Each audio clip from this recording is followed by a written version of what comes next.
3 సంవత్సరాల చిన్న వయసులోనే తల్లి ప్రేమను కోల్పోయిన ఒక చిన్న బాలుడు అప్పుడే జీవితం తనకు కఠినతను చూపించింది.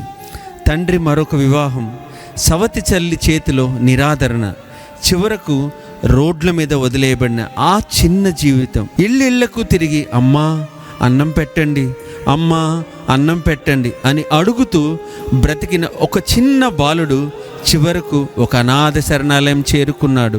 మనసులో గాయం మాత్రం ఎప్పుడూ మాయం కాలేదు. అతన్ని అడవిలో అన్నల దగ్గరికి చేర్చింది.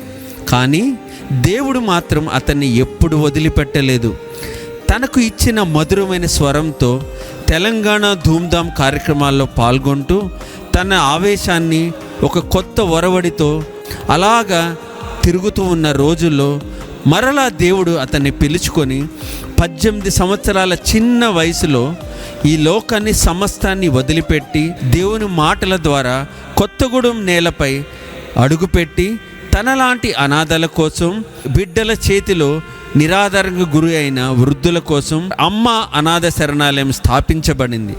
తాను అనుభవించిన ఆకలిని ఇంకెవరు అనుభవించకూడదని, తాను అనుభవించిన బాధను కష్టాలను ఇంకెవరు అనుభవించకూడదని ఆ చిన్న బాలుడు ఈరోజు అనేక వందల మందికి తండ్రిగా తల్లిగా మారాడు. ప్రతి సంవత్సరం 40 రోజుల ఉపవాసం, దేవునితో గాఢమైన సంబంధం, స్వస్థతలు, ప్రవచనాలు, అనేక ఆత్మీయ వరాలు, దేశంలోని అనేక ప్రాంతాలలో సేవ చేస్తూ, అనేక రాష్ట్రాలు తిరుగుతూ, అనేక క్రూసైడ్లు నిర్వహిస్తూ, అనేక మందిని దేవుని వైపు తిప్పుతున్న మీరు ఇంతటి బాధల నుంచి ఇంతటి ఆశీర్వాదంగా మారిన ఈ జీవితం నిజంగా దేవుని కృపకు ఒక నిలువెత్తు సాక్ష్యం.